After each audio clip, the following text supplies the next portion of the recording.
After over a year of waiting, it's finally time to head back to Hawkins because Stranger Things 2 is finally here. Hey guys, I'm Tom Jorgensen, and I'm here to give you a look at some of the Easter eggs and references that you may have missed in Chapter 1 Mad Max. Now for those of you who are starting with this video before you go on to watch the rest of the season, don't worry, we're not going to spoil anything from future episodes, but we are going to be diving right into this one. Let's start with the title of the episode, Mad Max.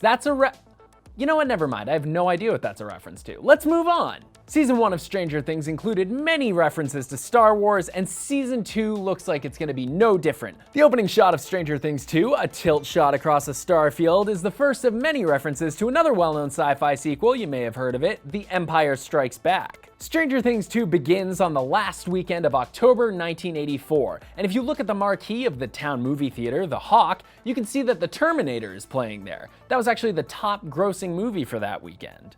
During one of Mr. Clark's lectures, we cut around to various bored kids in a manner very reminiscent of a similar scene in Ferris Bueller's Day Off. Sean Astin joins the cast this year as Bob, a pretty meta choice considering he played Mikey in The Goonies, a huge influence on Stranger Things. Bob mentions he's not a big fan of orange. Sean Astin was actually in a commercial for a French company of the same name, in which he pitches a film, only to have the people in the room try to con him into making Lord of the Rings 4. He walks out in frustration, as we all would, I'm sure, because that trilogy is perfect. Paul Reiser joins the cast this season as Dr. Owens, taking over for Dr. Brenner at the Hawkins lab. The character was actually written with Reiser in mind, for the same reason that James Cameron cast him in Aliens. His loyalties are always in question.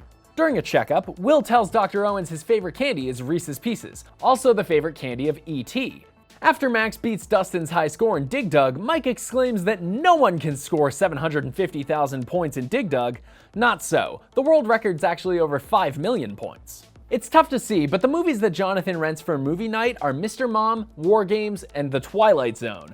Maybe not the most sensitive of choices when your brother's been trapped in Stranger Things equivalent dimension. Jonathan asks Will at one point, who's cooler, David Bowie or Kenny Rogers? Will scoffs and says no contest, a nice nod to the late rock god, and a sweet slam against Kenny Rogers.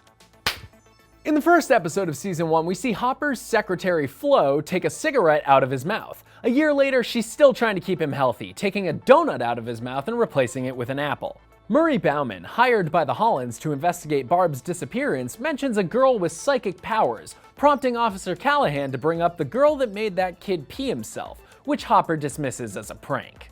Will finds a newspaper clipping in his locker with a drawing calling him Zombie Boy, but if you actually read the article, we get a little closure on a hanging plot thread from Season 1.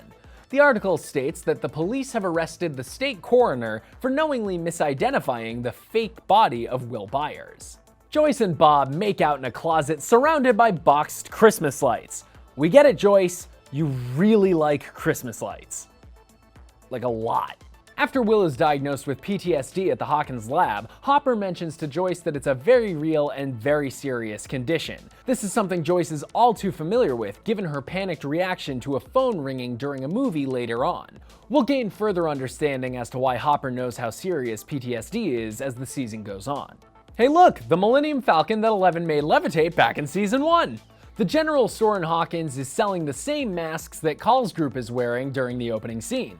That's everything we spotted in Chapter 1, so tell us, what'd you see? Let us know in the comments, and for more of what we caught in Stranger Things 2, be sure to check out what we found in Chapters 2 and 3. And as always, be sure to follow and subscribe wherever you like to watch IGN.